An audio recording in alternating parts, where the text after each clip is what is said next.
Good morning. Bob McGurty here, the Rickshaw Journey guy. And last week we were talking about the book and the update. And thank you for all of you who joined with me in the live and then checked it out later on YouTube and Facebook. Please add yourself to the YouTube channel. You'll get notices. Uh, just youtube.com/Bengali Bob, and you'll get updates on that. Appreciate it. Today, I want to talk about finding your voice. And I'm going to give a little backstory on that, but it's so important that you find your voice in life um, and that when you know your voice, your why, who I am and why I'm supposed to be doing whatever it is, everything changes and you move from perhaps success and you move into significance. And it's good to be successful. It's great to be significant. And significance is in finding your why. When I was in the Air Force, I had a chaplain, Dick Bestetter. Chaplain Bestetter define success as doing in your life what the Lord would have you to do, and it's so important. So finding your voice, and let me give a little backstory of the finding your voice, and I'm going to piggyback a little bit on the book that I'm writing, and also some coaching that I'm doing. But finding your voice. When I wrote my book and and I'm still writing it, but when I began this journey and I just started, kind of talking to the recorder at night and writing it out and doing the things that I was doing, when the book, the 27 chapters were out there, I realized that there were five natural progressions of my book and five sections, if you will. And think of the acronym ECFBI, the Executive Committee of the Federal Bureau of Investigation, the Executive Committee of the FBI, ECFBI. And these five sections: E is early voices, those things that happen really early in life. You don't necessarily have a choice on it. They're assigned to you. Someone, just uh, dumps on you or causes you in a journey or an experience. So early voices. Then the C are confused voices, people speaking into your life or things happening. They don't make sense. They're confused. E early, C confused. Then let's go to the FBI. F is finding, and that's what we're going to talk about, finding your voice. The B is being your voice, and the I is influencing your voice. It's about the legacy that you live today. But finding your voice is the absolute most important thing in life. And finding your voice is really about your why. Why I've experienced over the years people who have done well, and by all standards, they're successful, they're good, and they're at this point where they're just going, "Why am I even here? In 10 years or 30 years, I'm dead, and so what?"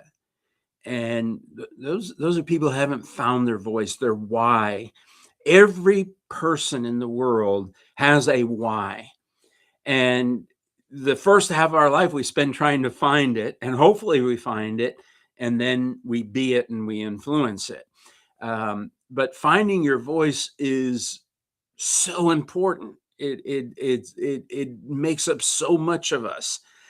I do believe that God Himself has put a why in you, a voice in you, that you have something to say to the world, that the world needs your voice. But if you don't know your voice, if you haven't found your voice, how can you be it? And so finding your voice is so important. It can be described in a bunch of different ways. One is the intersection of what you're good at and what you have a heart for. See, you may be good at something and you cannot stand doing it. You're good. You have a natural skill, but it's not your heart. Or You may have a heart for something, but you're just no good at it. I love music, but you don't want to hear me sing. I love music. There's not an instrument I can play. My rhythm is so bad that when I was in the Air Force, instead of letting me march with the rest of the flight of Air Force of airmen, they would make me a road guard because as a road guard, I wasn't going to throw anybody off in my cadence.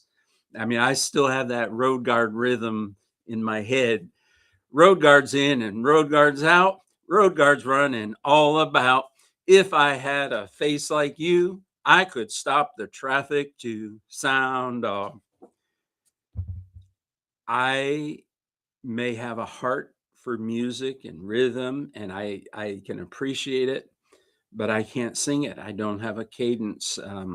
I'm tone deaf. I am literally tone deaf. And those of you that are musicians or musical experts, you may not agree, but here's why I say I'm tone deaf. I studied at the Summer Institute of Linguistics by Wycliffe Bible Translators in 1984 in Grand Forks, North Dakota. And we were working with sound, and we would go to the sound booths and put the headset on, and we were listening to Mandarin Chinese, and the language was high, mid, low, or I should say high, mid, low. And we were just supposed to, raise our hand when certain sounds came or whatever the sequence was.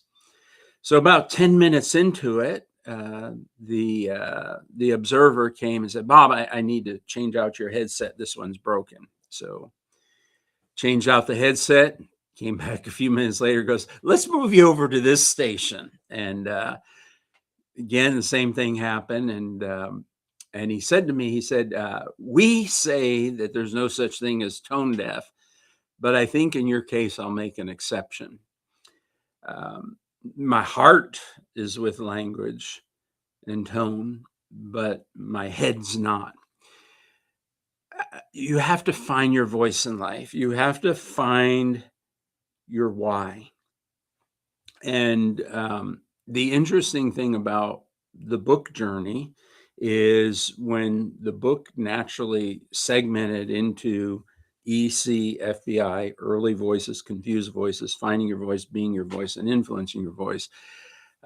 Something happened, and I began realizing that that there's a coaching model there, and we'll talk about that some other time. But if I can just wrap this up for today by encouraging you to find your voice. What are those things that you have done or said or been that people go, "That's you"? When you, and it may be serving, it may be speaking, it may be writing, whatever that is, that's you. There's just so much clutter in the world, and there's only so much time. And as much as is possible within you, find your voice. Find that place where you are your authentic self. Learn from others, grow from others, read, write, speak, but find your voice. And once you find it, you can be it and influence it. Otherwise, you're being and you're influencing, but it's not your voice, it's something else. Don't settle for less than. Find your voice. Thanks for listening to me today. I look forward to next week.